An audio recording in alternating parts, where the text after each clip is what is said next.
Video games, not only do they try and sell you a sequel and the original game itself, but sometimes try to sell you a product. I am the Game Collector and this is Second Opinion Games, and today I show you that video games are commercials.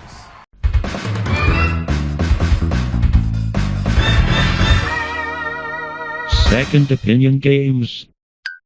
Chase the Chuck Wagon for the Atari 2600 was the first game I seen to actually sell a product. You play as a little dog trying to work your way through a maze to get to covered wagon, and if you do so, then you'll have a chance to eat some dog food. Of course, you're gonna try to avoid the guy that's trying to kill this poor little dog, and some type of ping-ponging thing that he's bouncing back and forth that will prevent you from reaching your destiny. And sometimes it could sort of stun lock you in place, and then all of the time runs out and leaves you very frustrated. Otherwise, this is a pretty decent game. Pepsi Invaders is a Space Invaders clone where it spells out the word Pepsi. Now, no matter what you do in this game, Coke will always win because you have a 3-minute timer to get the best score possible. Heck, these Pepsi Invaders can't even work their way all the way to the bottom of the screen to kill you. But that doesn't mean that they can't kill you because they can just fire off shots and destroy you as many times as possible. But, like I said, Coke always wins. So the game itself is in fact rigged. This would be a great game to play with a group of friends to see who could rack up the highest score possible. I find this more of an advertisement for Pepsi than Coke. Pepsiman is a much better way to sell a product. You have a really cool guy running through the streets with imaginable levels, and you could jump, move left and right, and even slide under Mack trucks. Everything here is amazing in my standpoint, and this was a Japanese PS1 exclusive, which means not many people got a chance to play the game, which also means that a lot of people will listen to other people talk about the game and think that it really sucks. You know what? It doesn't, but it does have its downfalls. It's brutally difficult, and when you come to the level where you're running towards the screen and you have to memorize everything coming at you in order to dodge it, well, this is pretty much the definition of hell. I recommend giving this one a chance because it's quite good if you could just memorize that level.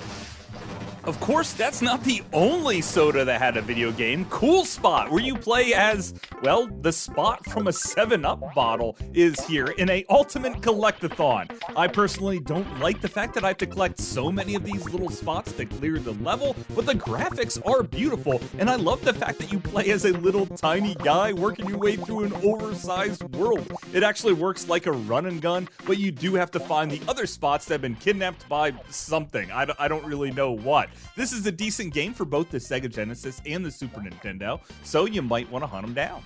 A better game is Spot Goes to Hollywood. Now, a lot of games do this whole Hollywood thing where you just jump into a whole bunch of levels, and because you're in the movies, it gives you a reason to just string a whole bunch of scenes together without having a coherent thought involved. Now, this is for the Sega Saturn, which means there's tons of really cool cutscenes. You could also pick it up on the PlayStation 1. You might be able to find it a little easier there. But if you pick it up on the Sega Genesis or the Super Nintendo, you'll be a little disappointed, not just because of the isometric aspect of the game, but because you can't change the controls in order to push up and actually go up.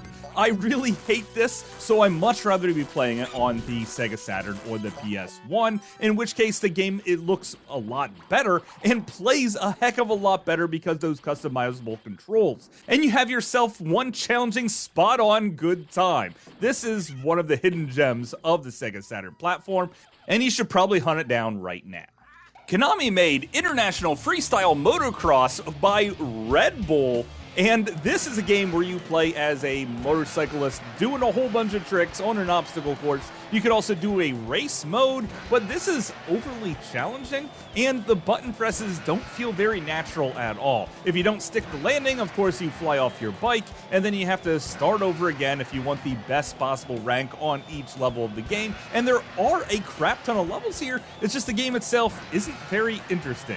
As far as a soda-based game, I don't know why this makes me want to drink Red Bull, other than the fact that they slapped on the name just for brand recognition. Don't bother here. Another odd tie-in game is Toyota Yaris actually came out with a video game where you drive a Yaris around a track that seems to be a lot like the level from Sonic the Hedgehog Part 2, but it doesn't really take advantage of any of the physics from there, so if you drive on the wall, you don't have to keep on steering up the wall. Also, the speed is kind of fast, but not super fast. Kind of like the Toyota Yaris itself. I had the opportunity to drive one once, and I don't think I could ever get the thing to go over 65 miles per hour. It is one of the worst cars you could ever imagine, and the video game really accurately portrays this as being absolutely terrible. It has this little thing that comes up out of it and shoots a whole bunch of crap that seems to be on the screen. Now, you can play the game to get lots of coins to upgrade your Yaris to move faster and shoot a lot of things better. Of course, in real life, it doesn't have that shooty snake arm thing, but it might have a little bit more personality if it did. This was a free downloadable game, which means almost everyone downloaded it for the Xbox 360, but free doesn't mean that it's actually worth the price I paid for it. This might be hilarious, but it's still one you probably never want to play. Time to switch gears to some junk food with California raisins. Now, I'm not quite entirely sure if this is meant to sell raisins themselves or sell little figurines that seem to be all the rage in the late 80s and early 90s for at least a hot minute. There were these commercials that used animated clay models of these raisins that were all over the place. I always found them to be quite creepy, just like this game itself. It seems rather lifeless and ridiculously difficult. If you're in for a Nintendo hard game, this one won't disappoint. Chester Cheetah Too Cool to Fool is a beautiful action platformer game where you play as a cheetah jumping on things with your little tail, picking up guitars, rocking and rolling back and forth, and this game is stiff as all heck. Instead, you much rather be playing Chester's Cheetah's Wild Wild Quest, where it's a 2D action platformer game. It's still kind of stiff, but at least now you have a run button, but you do have one-hit kills. You could pick up power-ups that allow you to get hit more than one time, and the first boss of the game is just a big fat lady with an umbrella. How cool is this? Well, not very cool because it still is kind of bad, but at least it's a heck of a lot more interesting.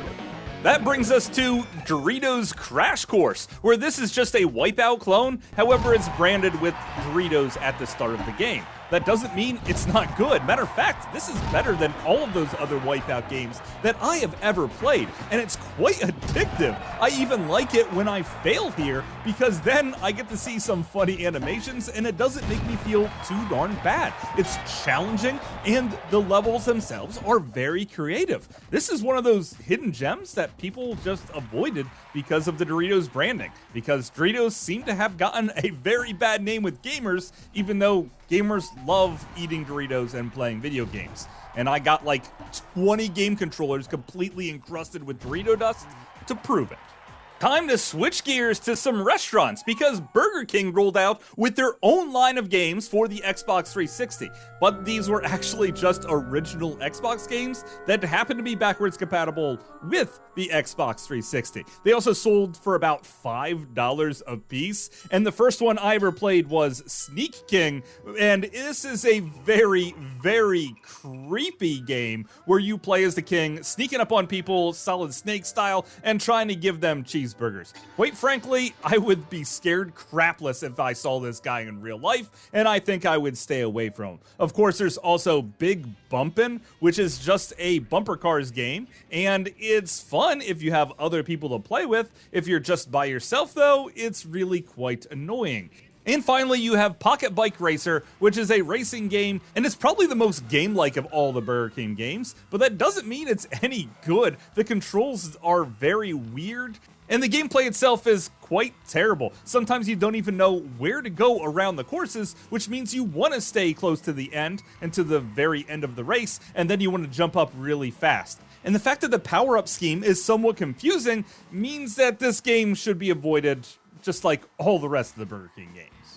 Domino's Pizza also put their mascot in a video game in Yo-Noid for the NES, a game where you play as a Noid running around with a yo-yo, hitting a whole bunch of stuff with one-hit kills, and eventually you come to some type of card battle system, which you have to defeat another Noid in order to clear the level. If you can't defeat them, you go all the way back to the beginning of the level to collect more cards to eventually defeat the other Noid. A Noid is a creature that tries to kill pizza, so if you ever had your pizza just destroyed by your pizza delivery person who's way underpaid for the job, don't blame it on that pimple skin kid. Blame it on the fact that a Noid got a hold of the pizza. This was a really stupid mascot idea, and the gameplay here is also really stupid. They didn't do nearly as good a job as McDonald's did.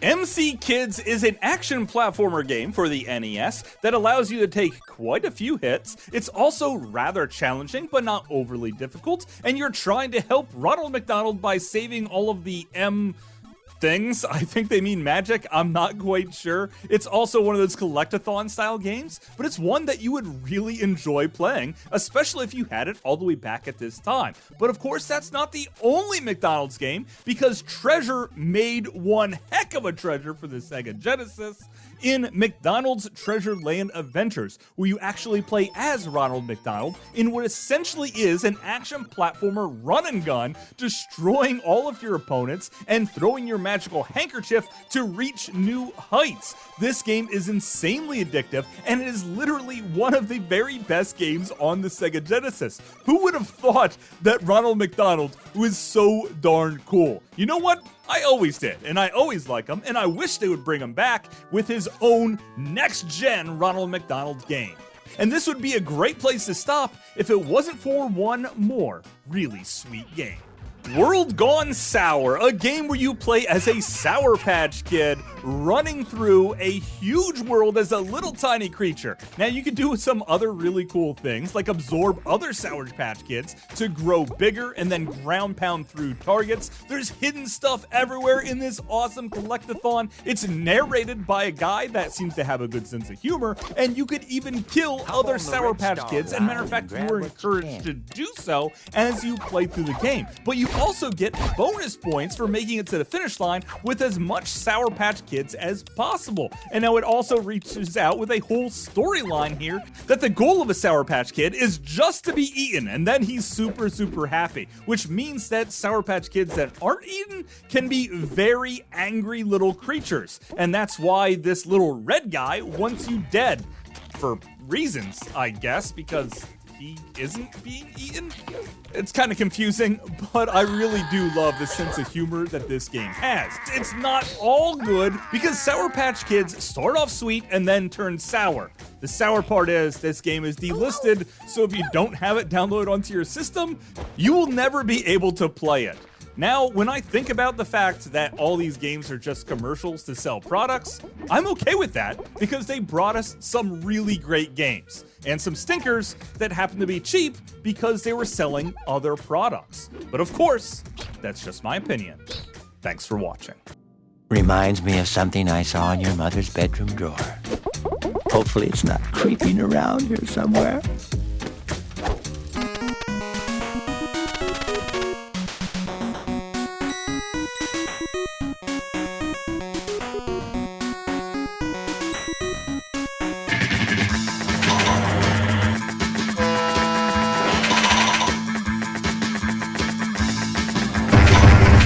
Hopefully you enjoyed this video. I had a great time making it, and as you can see from the list of games here, I've been working on this one for quite some time. So if you have an idea that you don't think any other YouTuber will touch that's video game related, please let me know, because I do weird crap like this all the time. And also, I cannot wait to hear just from your messages in general. And if you haven't subscribed to the channel yet, please do so. This channel just doesn't seem to be growing nearly as fast as a lot of other ones, and I'm getting kind of bummed out by it, because I think that these games are just worth having everyone know about. So please share it with a friend, and until later, I will see you again, guys.